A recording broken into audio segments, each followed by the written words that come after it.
Halo guys, kembali lagi di channel Brilliant Legacy ya. Kali ini kita mau coba bahas lagi ya tentang saham Teregra yang baru rilis laporan keuangan ya di sini.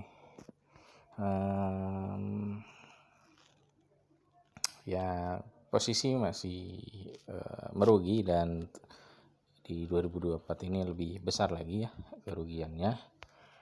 Cuman kalau kita mau analis ke finansial, dia belum muncul ya untuk yang annual reportnya karena mungkin lagi hari libur, jadi mungkin Senin baru dari Stockwith-nya akan update lagi mungkin ya gitu. Oke, ya yang pertama ya syukur udah rilis juga laporan keuangannya yang sempat kita khawatirkan juga ya. Khawatir terjadi seperti kejadian di PBRX waktu itu, suspend cukup lama juga, dan dari situ kita belajar coba deh tunggu aja kalau gitu. Kemarin kan sempat udah masuk ya di range dari lupa gue, kayaknya ada di range 34 deh. Beberapa kali masuk tuh ya, terus akhirnya untuk jaga-jaga gue kemarin mengamankan lah sebagian gitu ya, karena kan belum rilis laporan keuangan gitu ya, dan sekarang udah rilis. Tapi kalau kita lihat ya, sekarang kan udah masuk kuartal 2 2025 gitu. Nah yang perlu kita perhatikan lagi ya tadi ya, laporan keuangannya ini apakah akan rilis yang di kuartal 1 2025-nya gitu, dan kapan nih rilisnya gitu ya. Karena kan kalau kita baca di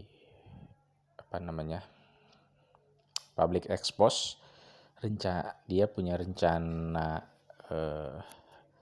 right issue itu di bulan September katanya. Jadi buat yang cari aman ya mungkin menurut gue lebih baik tunggu.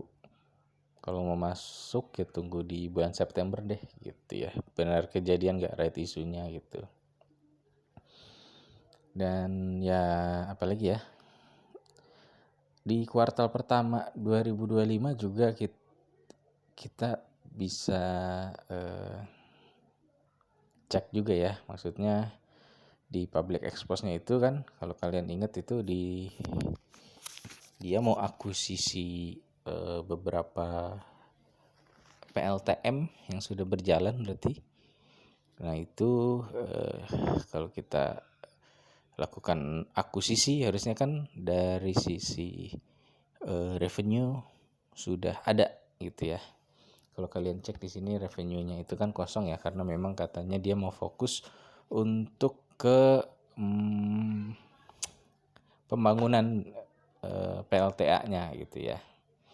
Jadi dia sebelumnya itu dia punya jasa maintenance gitu ya, Nah, tapi kata dia kegiatan itu dihentikan karena memang fokus untuk pembangunan PLTA ya, PLTA dan PLTM gitu. Nah, kayak gitu. Nah, di kuartal 1 2025 kan katanya mau akuisisi tuh. Nah, nanti kita lihat tuh.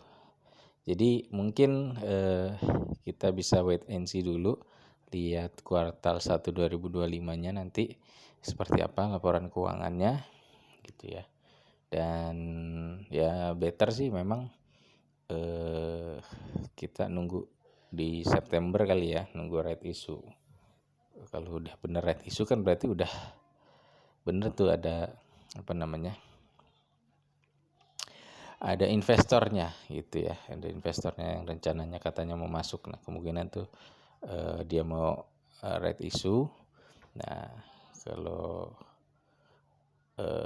ternyata di September nggak ada right issue juga kan, nah Jadi pertanyaan lagi tuh, apakah investornya itu jadi masuk atau enggak gitu ya. Nah, seperti itu sih untuk Telegram ya. Jadi ya udah, kalau tadi ada yang nanya udah keluar atau ini, gue udah keluar sebagian ya. Ya mungkin cut loss sekitar 10%-an kali ya gitu. Ya 10% dari 20% portofolio berarti ya 2% lah gitu. Tapi itu pun nggak semua ya gitu, baru setengahnya lah gitu ya. Jadi mungkin portofolionya tinggal 10% lah di Telegram gitu. Seperti itu ya, berarti gue baru cut loss 1%-an lah dari total portofolio seperti itu. Karena ya itu ya kemarin tiba-tiba teringat kejadian di PBRX, takut nyangkut kelamaan ya. Jadi ya apa namanya, ya kita alokasikan ke saham lain dulu gitu. Seperti itu. Ya, jadi ya sekali lagi nih disclaimer, bukan anjuran untuk jual atau beli saham TGRA. Ini gue cuma cerita aja strategi gue di emiten ini. Dan ini patut di garis bawahi kalau dia ini saham yang high risk ya. Nah, nggak tahu high return atau enggaknya, nggak tahu ya. Cuma kalau kita masuk ya berarti kita berharap ada high return gitu. Oke, mungkin itu aja cukup dari gua. Semoga bermanfaat. Thank you.